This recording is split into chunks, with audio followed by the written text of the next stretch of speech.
തിരഞ്ഞെടുപ്പ് അടുത്തു വരികയാണ്. സ്വാഭാവികമായും ഓരോ പാർട്ടിയുടെയും ന്യൂനതകൾ തുറന്നു കാണിക്കാനാണ് മറ്റു പാർട്ടികൾ ശ്രമിച്ചുകൊണ്ടിരിക്കുന്നത്. കണ്ണൂരിനെ സംബന്ധിച്ച് നോക്കുകയാണെങ്കിൽ പി ദിവ്യയുടെ വിഷയം അല്ലെങ്കിൽ ADMK നവീൻ ബാബുവിന്റെ വിഷയം വളരെയധികം ചർച്ച ചെയ്യപ്പെട്ടിരുന്ന ഒന്നായിരുന്നു. ഇപ്പോൾ ഒരു വർഷം പിന്നിട്ടിരിക്കുകയാണ്. ഈ ഒരു സാഹചര്യത്തിൽ തിരഞ്ഞെടുപ്പിൽ ഇത് പ്രതിഫലിക്കാൻ സാധ്യതയുണ്ടോ? ഞാൻ ഇന്ന് ഒരു കണ്ണൂർ എന്നുള്ള ഒരു കമ്മ്യൂണിസ്റ്റ് നേതാവിന്റെ ഒരു അഭിപ്രായം ഞാൻ കേട്ടിട്ടുണ്ടായിരുന്നു. ഒരിക്കലും നവീൻ ബാബുവിന്റെ വിഷയം ഒന്നും തെരഞ്ഞെടുപ്പിലൊന്നും ഒരു ഭാഗമാകില്ല, ആ രീതിയിലുള്ള വോട്ടുകളൊന്നും അങ്ങോട്ട് പോകാനൊന്നും ചാൻസ് ഇല്ല. പക്ഷേ സഖാവ് മറന്നൊരു കാര്യമുണ്ട്, വർഷങ്ങൾ ഇത്രയായിട്ടും TP ചന്ദ്രശേഖരന്റെ വിഷയമൊന്നും അവിടെ ആരും മറന്നിട്ടില്ല. അതെ, കണ്ണൂരിന്റെ കോട്ടയിലേക്ക് പൊളിച്ചെഴുതി കോൺഗ്രസിന് പലയിടങ്ങളും നേടാനായിട്ടുണ്ട് എങ്കിൽ അതിന്റെ പ്രധാന വിഷയം എന്ന് പറയുന്നത് TP ചന്ദ്രശേഖരൻ വധം തന്നെയായിരുന്നു. ഓരോ ഇലക്ഷനിലും അത് വീണ്ടും വീണ്ടും ആവർത്തിക്കപ്പെടുകയും അത് വീണ്ടും വീണ്ടും സംസാരിക്കുകയും ചെയ്യുന്നുണ്ട്, അതൊരു വിഷയമാവുന്നുണ്ട്. അപ്പോ അത്തരം ഒരു വിഷയമാവുന്ന സ്ഥിതിക്ക് തന്നെ ഈ കമ്മ്യൂണിസ്റ്റുകാർ തന്നെ ഒരു തമാശയ്ക്കും പറയുന്ന ഒരു കാര്യമാണ്, ഇവർക്ക് ഇത് മാത്രമേ പറയാനുള്ളൂ. ഇത് മാത്രം പറയാനെന്ന് വെച്ച് കഴിഞ്ഞാൽ ഇത് കഴിയുന്നില്ല എന്നുള്ളൊരു അവസ്ഥയാണ്. ഇതിന്റെ അതിനപ്പുറത്തേക്ക് മറ്റൊന്നും ഇവർക്ക് വെക്കാൻ സാധിച്ചിട്ടില്ല എന്നുള്ളതാണ്. ഒരു വ്യക്തി ഇല്ലാതാവുമ്പോൾ അല്ലെങ്കിൽ ഒരു പാർട്ടി കാരണം അല്ലെങ്കിൽ പാർട്ടിയെ സ്വാധീനം ചെലുത്തുന്ന ഒരു വ്യക്തി കാരണം ഒരാളുടെ ജീവൻ ഇല്ലാതാകുമ്പോൾ അതിനെ പിന്നീട് മാറ്റിവെക്കാനായിട്ട് സാധിക്കില്ല. സമൂഹം മറക്കും എന്നൊരു രീതിയുണ്ട്. സമൂഹം ഒരിക്കലും മറക്കില്ല എന്നുള്ളൊരു അതിന് തെളിവാണ് ഇത് കഴിഞ്ഞ് TP ചന്ദ്രശേഖരന്റെ വധം കഴിഞ്ഞിട്ടുള്ള ഓരോ ഇലക്ഷനും ഓരോ തെരഞ്ഞെടുപ്പുകളും അതിനൊരു ഉദാഹരണം തന്നെയാണ്. അല്ല, നമുക്ക് ഇപ്പോ തിരുവനന്തപുരത്തെ സംബന്ധിച്ച് നമുക്കറിയാം, പല പാർട്ടികളും പറയുന്ന ഒരു കാര്യമാണ് തിരുമല അനിൽകുമാറിന്റെ മരണം സ്വാഭാവികമായിട്ടും ഈ പറയുന്ന തിരുവനന്തപുരത്തെ വലിയ രീതിയിൽ ബാധിക്കുമെന്നും അത് ബിജെപിയുടെ വളർച്ചയിൽ വലിയ രീതിയിൽ ബാധിക്കുമെന്നും പറയപ്പെടുന്ന ഇതേ പാർട്ടികൾ തന്നെ എങ്ങനെയാണ് സ്വന്തം പാർട്ടിക്കെതിരെ ഇത്തരത്തിലൊരു വിഷയം വരുമ്പോൾ ബാധിക്കില്ലെന്ന് പറയാൻ സാധിക്കുന്നത്? ഈ ഒന്നാമത്തെ കാര്യം, നവീൻ ബാബു എന്ന് പറയുന്നത് ഒരു നല്ല കമ്മ്യൂണിസ്റ്റുകാരനായിരുന്നു. അദ്ദേഹത്തിന്റെ കുടുംബം എന്ന് പറയുന്നത് ഒരു കമ്മ്യൂണിസ്റ്റ് കുടുംബമായിരുന്നു. അപ്പൊ ആ കുടുംബത്തിനോട് ചെയ്തത്, അവിടെ അവരെ വിശ്വസിക്കുന്ന അവരെ ഇഷ്ടപ്പെടുന്ന ഒരുപാട് സഖാക്കളുണ്ട്. അവരോട് ചെയ്ത നീതികേട് അല്ലെങ്കിൽ ഒരാളുടെ മരണത്തിൽ മറ്റൊരാളെ സംരക്ഷിക്കുന്ന അത്രയും തരം താഴ്ന്ന ഒരു രീതിയായിരുന്നു നമ്മുടെ സർക്കാർ നിലപാട് സ്വീകരിച്ചിട്ടുണ്ടായിരുന്നത്. പ്രതിയെ സംരക്ഷിക്കുന്ന അല്ലെങ്കിൽ അവർ കുറ്റം ചെയ്തിട്ടുണ്ട്, ഒരാളെ മരണത്തിലേക്ക് തള്ളിവിട്ടിട്ടുണ്ടെന്ന പൂർണ്ണ തെളിവുണ്ടായിട്ട് പോലും പ്രതിയെ സംരക്ഷിക്കുന്ന ഈ ഒരു സർക്കാരിന്റെ നിലപാട് അതൊരിക്കലും കണ്ണൂരിലെ ജനങ്ങൾക്ക് മറക്കാൻ സാധിക്കില്ല. കാരണം കണ്ണൂരിൽ അന്ന് ഉണ്ടായിട്ടുള്ള അന്നത്തെ IAS ഓഫീസറായിട്ടുള്ള ദിവ്യ സാറിന്റെ കണ്ണിൽ നിന്നൊക്കെ വരെ കണ്ണീര് വന്ന് ഓരോ ആൾക്കാരും പൊട്ടിക്കരയുന്ന അവസ്ഥയൊക്കെ നമുക്കുണ്ട്. ഈ ഒരു വർഷം പിന്നിടുന്ന സാഹചര്യത്തിൽ പോലും ഇന്നും ഈ പറയുന്ന നവീൻ ബാബുവിന്റെ കുടുംബം നീതിക്ക് വേണ്ടി അലയുന്നത് നമ്മൾ കാണുന്നുണ്ട്. നവീൻ ബാബുവിനെ വേണ്ടിയിട്ട് പറയുന്നുണ്ട്, പി ദിവ്യ പോയി കൊന്നതല്ലോ എന്ന് ചോദിക്കുമ്പോൾ പോലും ദിവ്യ ഇപ്പൊ തെരഞ്ഞെടുപ്പ് പ്രചരണത്തിനൊക്കെ ഇറങ്ങുന്നുണ്ടായിരിക്കാം, നമുക്ക് പറയാൻ പറ്റില്ല. ആ ഒരു സ്ഥിതിയിലേക്കൊക്കെയാണ് പോകുന്നത്. കണ്ണൂരെ സംബന്ധിച്ച് കണ്ണൂർ എന്ന് പറയുന്നത് കമ്മ്യൂണിസ്റ്റുകാരുടെ നിർണായക കേന്ദ്രം തന്നെയാണ്. അവിടെ സുധാകരന് കിട്ടിയ ഒരു വോട്ടിന്റെ ഷെയർ കൂടുതലുണ്ട്. കാരണം പിണറായി വിജയന്റെ പിണറായി എന്ന് പറയുന്ന സ്ഥലത്ത് നിന്ന് മാത്രം കിട്ടിയ വോട്ട് ഷെയർ നമ്മളെടുത്ത് പരിശോധിച്ച് കഴിഞ്ഞാൽ അറിയാം, അവിടെ ഉണ്ടാക്കിയിട്ടുള്ള സർക്കാരിനോടുള്ള ഒരു വിരുദ്ധ മനോഭാവം സഖാക്കൾക്കിടയിൽ ഉണ്ടായ മനോഭാവമാണത്. ബാക്കി ജില്ലകൾ നിങ്ങൾ എത്രയൊക്കെ വെളുപ്പിക്കാൻ ശ്രമിച്ചു കഴിഞ്ഞാലും നിങ്ങളുടേതായിട്ടുള്ള ജില്ലകൾ, നിങ്ങളുടേതായിട്ടുള്ള കോട്ടകളിൽ അവിടെ പ്രഭാവത്തിന് കോട്ടം തട്ടിയിട്ടുണ്ടെന്ന് മനസ്സിലാക്കണം. ഒരിക്കലും ഇത് നവീൻ ബാബുവിന്റെ ഒരു വിഷയം ചർച്ചയാക്കപ്പെടില്ല എന്ന് പറയുമ്പോൾ നിങ്ങൾ ആ ഒരു പ്രചാരണം അല്ലെങ്കിൽ സ്ഥാനാർത്ഥി നിർണ്ണയങ്ങളും അതിൻ്റെതായിട്ടുള്ള അടിപിടികളൊക്കെ നടക്കുന്ന ഒരു സ്ഥലം അല്ല. ഇവരിത് പറയുമ്പോൾ ചിന്തിക്കേണ്ട ഒരു കാര്യമുണ്ട്. പി ദിവ്യ പ്രചാരണത്തിന് ഇറങ്ങുകയാണെങ്കിൽ അന്നറിയാം സാധാരണപ്പെട്ട ജനങ്ങൾ എങ്ങനെയാണ് പി ദിവ്യയെ നോക്കി കാണുന്നത് എന്നുള്ളത്.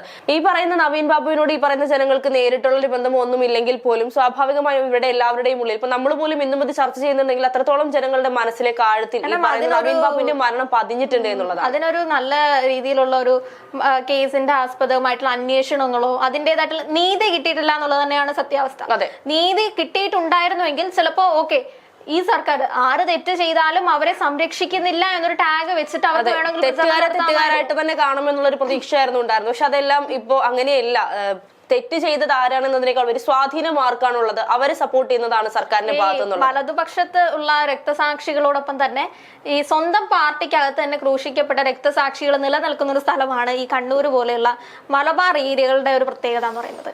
ആ ഏരിയകളിൽ പലപ്പോഴും അടിതെറ്റി പോകാനുള്ള ഒരു പ്രധാന കാരണം അത് തന്നെയാണ്. കാരണം അവിടുത്തെ ഒരു നമ്മൾ ബാക്കി ജില്ലകളിലേക്ക് എടുക്കുകയാണെങ്കിലും അവിടെയും ഈ ശക്തമായിട്ടുള്ള കമ്മ്യൂണിസ്റ്റ് ആശയങ്ങളെയൊക്കെ സപ്പോർട്ട് ചെയ്യുന്നുണ്ടെങ്കിലും ഒരല്പം കൂടുതൽ അല്പം രക്തത്തിളപ്പ് കൂടുതൽ ആ ഭാഗത്തേക്കാണെന്ന് നമുക്ക് പറയാതിരിക്കാൻ വയ്യ. അവിടുത്തെ ഓരോ മീറ്റിങ്ങുകളാണെങ്കിലും ഓരോ പ്രക്ഷോഭങ്ങളാണെങ്കിലും ചരിത്രം പരിശോധിച്ച് തന്നെ നമുക്ക് അറിയാൻ പറ്റും.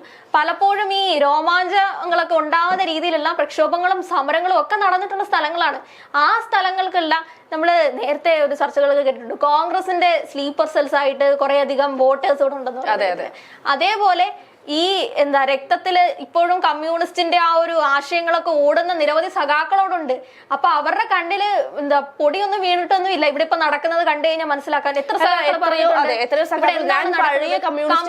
നശിച്ചു എന്ന് പറഞ്ഞിട്ടുണ്ട്. എത്രയധികം ആൾക്കാർ അത് പറയുന്നത്. ഒരിക്കലും അത് പറയുന്ന സമയത്ത് പറയും ഇത് വലതുപക്ഷത്തെ ആൾക്കാരാണ് പറയുന്നത്, അല്ലെങ്കിൽ അവര് തുറന്നു പറഞ്ഞൊരു കാര്യമുണ്ട്, ഞാൻ പഴയ കമ്മ്യൂണിസ്റ്റുകാരനാണ് അല്ലെങ്കിൽ ഞാൻ പഴയ കമ്മ്യൂണിസ്റ്റുകാരനായിരുന്നു, പക്ഷെ ഇപ്പോഴത്തെ യഥാർത്ഥ കമ്മ്യൂണിസം ആണെന്ന് വിശ്വസിക്കാൻ ബുദ്ധിമുട്ടുണ്ട് എന്ന് തുറന്നു പറയുന്ന ഒരുപാട് കമ്മ്യൂണിസത്തിന്റെ ഒക്കെ ഈ പുറംചട്ട എടുത്തു വെച്ചിട്ട് കുറേയധികം കൊലകളും ഒക്കെ നടന്നുകൊണ്ടിരിക്കുന്ന ഒരു സമയമാണിത്.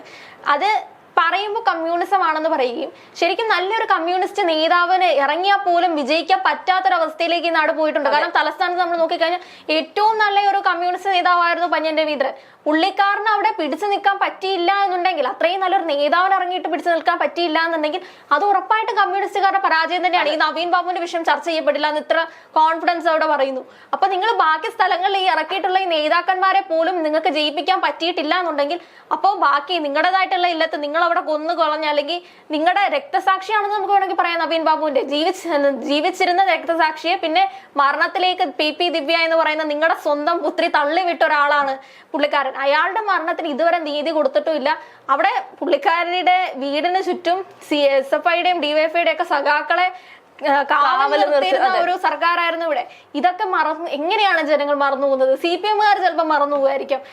എനിക്ക് എപ്പോഴും ഒരു സംശയം എന്ന് പറയുന്നത് ഈ ഭാഗത്തേക്കൊക്കെ ഇവർ എങ്ങനെയായിരിക്കും വോട്ട് ചോദിക്കാൻ ചെല്ലുന്നത് എന്നുള്ളതാണ്. അല്ല, CPMകാരോളം തൊലിക്കട്ടിയോളം മറ്റൊരു പാർട്ടി ഉണ്ടോ നമുക്ക് സംശയമാണ്. അതിന് ഉദാഹരണമാണ് ഇന്നിപ്പോ അതിനെ സൂചിപ്പിച്ച ആ ഒരു പ്രസ്താവന പോലും. ഇത്രയും വലിയ ജനങ്ങളുടെ മനസ്സിൽ ഇത്രയും വേദനയായിട്ട് ഇന്നും അവശേഷിക്കുന്ന ആ ഒരു വിഷയം അതൊരിക്കലും അടുത്തൊരു തെരഞ്ഞെടുപ്പിൽ ഒരു മാനസികപരമായിട്ടൊരു തയ്യാറെടുപ്പ് ചിലപ്പോൾ നടന്നുകൊണ്ടിരിക്കുകയായിരിക്കും. എങ്ങനെയും വോട്ട് പിടിക്കുക അല്ലെങ്കിൽ എങ്ങനെയും വീണ്ടും തുടർഭരണത്തിലേക്ക് വരിക എന്ന് പറഞ്ഞുകൊണ്ട് അതിനുവേണ്ടി എന്തൊരു കളിക്ക് നിൽക്കാൻ തയ്യാറായി നിൽക്കുന്ന ഒരു പാർട്ടിയാണ് കമ്മ്യൂണിസ്റ്റ് പാർട്ടി എന്ന് പറയുന്നത്. ഇപ്പൊ നമുക്കറിയാം കോൺഗ്രസ് പാർട്ടിയെ സംബന്ധിച്ച് നമ്മൾ പറയുന്നത് എന്താണ്? കോൺഗ്രസ് പാർട്ടി എന്ന് പറയുന്നത് ഇപ്പോൾ അധികാരത്തിൽ വരാൻ സാധിച്ചില്ലെങ്കിൽ പിന്നീട് അത് അഭിമാന പ്രശ്നമാണ് അല്ലെങ്കിൽ മരണത്തിന് തുല്യമാണെന്ന് നമ്മൾ പറയുമ്പോൾ പോലും അതുപോലെ തന്നെ ഇത്രത്തോളം ഭരണവിരുദ്ധത ഉണ്ടായിട്ടും ഇത്രയും ആത്മവിശ്വാസത്തോടെ വീണ്ടും അധികാരത്തിൽ വരാൻ സാധിക്കുമെന്ന് പറയാൻ സാധിക്കുന്നുണ്ടെങ്കിൽ അത് സ്വാഭാവികമായും CPMന്റെ അല്ലെങ്കിൽ കമ്മ്യൂണിസ്റ്റിന്റെ തൊലിക്കട്ടി എന്ന് തന്നെ നമുക്ക് പറയേണ്ടി വരും. കമ്മ്യൂണിസം എന്ന് പറയുന്നത് എന്താ ആ നല്ല രീതിയിൽ അത് വന്നിട്ടുണ്ടായിരുന്നുവെങ്കിൽ ഇവിടെ ഒരുപാട് ചിലപ്പോൾ മാറ്റങ്ങളൊക്കെ ഉണ്ട്. അതിന് ഇന്നത്തെ കാലത്ത് യഥാർത്ഥ കമ്മ്യൂണിസ്റ്റ് എന്ന് പറയാൻ സാധിക്കുന്ന എത്ര പേര് കമ്മ്യൂണിസ്റ്റുകൾ ഉണ്ടെന്നുള്ള സത്യാവസ്ഥ തന്നെയാണ്. പലപ്പോഴും പോലും സാധാരണ ജനങ്ങൾക്കിടയിൽ ഉണ്ടാകാം, അല്ലെങ്കിൽ ഇന്നും സജീവമല്ലെങ്കിൽ പോലും ഒഴുകുന്ന രക്തത്തില് പാർട്ടി പരിപാടിയൊക്കെ ഹർഷം പോയി നോക്കിക്കഴിഞ്ഞാൽ അതിനകത്ത് കാണാൻ പറ്റും. അധികാരമോഹികളല്ലാത്ത ഇപ്പോഴും കമ്മ്യൂണിസം മരിച്ചിട്ടുണ്ടോ ഇല്ലയോ എന്നുള്ള ഒരു അത് അന്വേഷിക്കാൻ, അല്ലെങ്കിൽ അത് ഇപ്പോഴത്തെ മാറ്റം എന്താണെന്ന് അറിയാൻ ഒരു 90 വയസ്സ് മുതൽ ഇപ്പൊ 13 വയസ്സ് അല്ലെങ്കിൽ ഒരു 10 വയസ്സ് മുതൽ 90 വയസ്സുള്ള ആൾക്കാരെ പാർട്ടി പരിപാടികളിൽ നമുക്ക് കാണാൻ പറ്റും. ഇവരൊന്നും അധികാരമോഹികളല്ല, ഇപ്പോഴും ഒരു കമ്മ്യൂണിസത്തിനെ ചേർത്ത് മനസ്സോട് നിർത്തിയിരിക്കുന്ന ആൾക്കാരാണ്. ഇത് നമ്മൾ കണ്ണൂരിലേക്ക് ചെന്ന് കഴിഞ്ഞാൽ ഇതിന്റെ വലിയ തോതിലുള്ള ഒരു നമുക്ക് തന്നെ തോന്നും ഇത്രയും അധികം ആൾക്കാർ ഇതിനെ ഇഷ്ടപ്പെടുന്നത് എന്തുകൊണ്ടാണെന്ന്. നമ്മളിപ്പോഴും ഇപ്പുറത്ത് നിൽക്കുന്ന ഭരണവിരുദ്ധ വികാരവും നമ്മുടെ മനസ്സിൽ എപ്പോഴും പിണറായി വിജയനാണ് കമ്മ്യൂണിസം, അല്ലെങ്കിൽ പിണറായി വിജയൻ ഉൾപ്പെടെയുള്ള കുറെ അധികം നേതാക്കൾ മാത്രം നമ്മൾ സ്റ്റിക്ക് ഓൺ ചെയ്തു പോയതിന്റെ പ്രശ്നമാണ്. പക്ഷെ ഇതൊന്നും അല്ല. പലപ്പോഴും ഇവർക്ക് ജയിക്കാനുള്ള ഒരു അവസരമാകുന്നത് ഇപ്പോഴും മരിക്കപ്പെടാത്ത അവരുടെ മനസ്സിലുള്ള ഒരു കമ്മ്യൂണിസം ഇല്ലേ, അതുകൊണ്ടാണ് ആ പാർട്ടിയോടുള്ള സ്നേഹം കൊണ്ടാണ് പലപ്പോഴും ഇവർ ജയിക്കപ്പെടുന്നത് എന്നുള്ള സത്യാവസ്ഥ ഞാൻ ഇപ്പോഴും വിശ്വസിക്കുന്നു. രണ്ടാം ഘട്ടമായി വീണ്ടും പിണറായി വിജയൻ വരാനുള്ള പ്രധാന കാരണം എന്ന് പറയുന്നത് ഈ ഇഷ്ടമാണ്.